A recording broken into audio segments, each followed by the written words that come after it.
ప్రస్తుతం మనము రాజకీయం ఓట్లు దగ్గర పడుతుంది. రాజకీయం వేడెక్కడం వల్ల నిన్న చంద్రబాబు నాయుడు శుక్రవారం రోజు తొలి విడతగా టీడీపీ అభ్యర్థులను తొలి జాబితాను రిలీజ్ చేయడంతో దీంట్లో కొంతమంది కొడుమూరు నియోజకవర్గం చెందిన దస్తగిరి అనే పేరు బరిలోకి రావడం వల్ల ఆకుపోగు ప్రభాకర్ 30 ఏళ్ల నుంచి టీడీపీ జెండా మోసుకుంటూ ఎన్నో కార్యక్రమాలు చేసుకుంటూ అన్నీ చేసుకుంటూ కూడా తీవ్ర ఆవేదన చెంది ఈరోజు మహబూబ్నగర్లో సూసైడ్ చేసుకొని మహబూబ్నగర్ హాస్పిటల్లో జనరల్ ప్రైవేట్ హాస్పిటల్లో ట్రీట్మెంట్ తీసుకుంటున్నారు.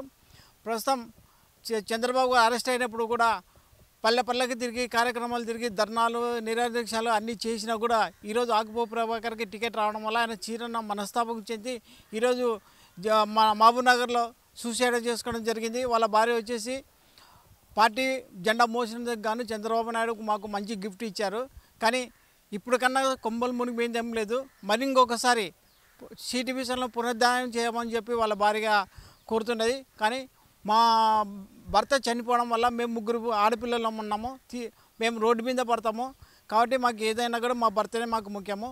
కానీ ఈ నాయకులు కానీ ఈరోజు కానీ వచ్చిన వాళ్ళంతా ఇన్ని రోజులు ఏమయ్యారు? ఈ దస్తగిరి అనే తోడు ఎవరికి ప్రజలకు తెలియదు, ఇంతవరకు పార్టీ సభ్యత్వం కూడా లేదు, టికెట్ ఎలా ఇచ్చారు అని వాళ్ళ భార్య ప్రశ్నిస్తోంది.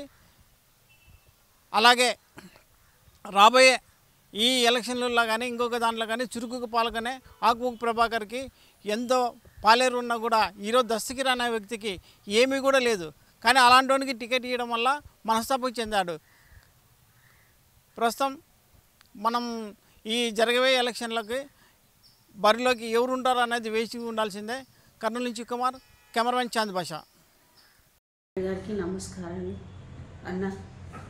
కోడుమూరు ఏసీ నియోజకవర్గంలో ఆకుపోగు ప్రభాకర్ అంటే తెలియని వ్యక్తి ఎవరుండరు. ఈరోజు ఆయనకి ఇంత అన్యాయం జరిగింది. ఆయన చావు బతుకుల మధ్య కొట్టుమిట్టాడుతున్నాడు.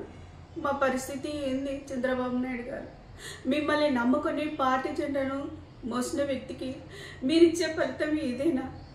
మా భార్య పిల్లలు ఏమైపోవాలి అన్న?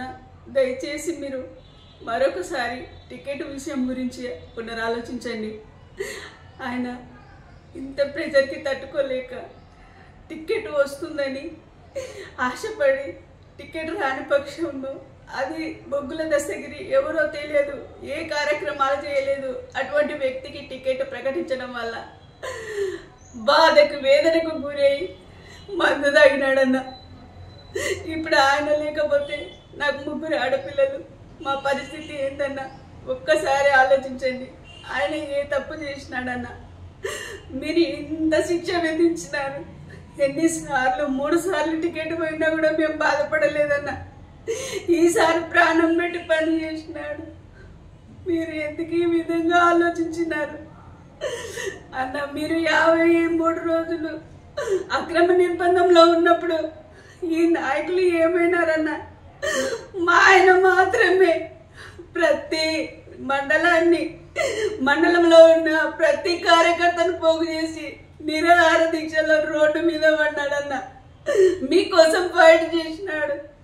మేము కూడా ఇంట్లో ఎంత వేదన, మా పిల్లలు ఎంత భరించినారన్న. అయ్యో, రాష్ట్రాన్ని మంచిగా పాలించే వ్యక్తి ఈ విధంగా నిర్బంధించబడ్డాడు అని జగన్ని ఎంతగానో తిట్టుకున్న పరిస్థితులు ఉన్నాయి. మీరు ఎందుకన్నా ఒక్కసారి ఆలోచించలేకపోయినారు? నా భర్త చేసిన తప్పేంటి?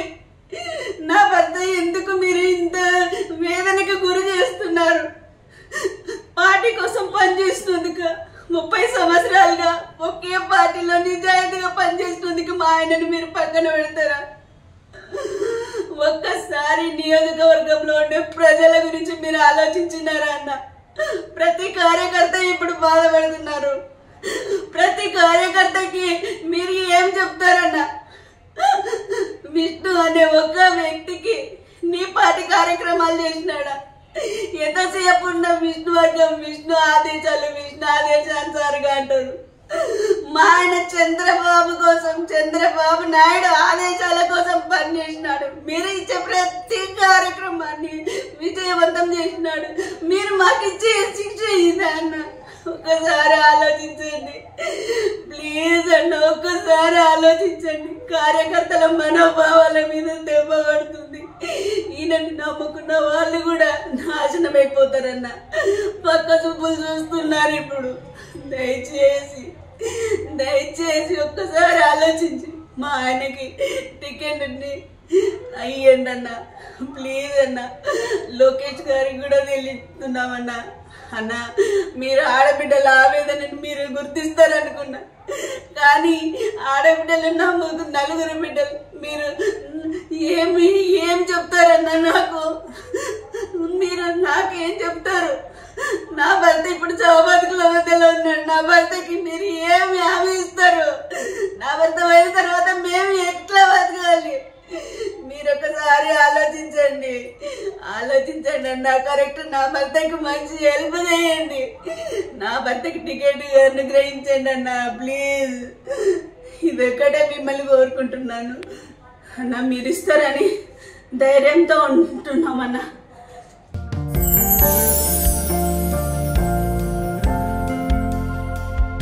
లవ్, ఈ అందమైన 4 అక్షరాల బారిన పడని మనిషి ఉండరు, మనసు ఉండదు.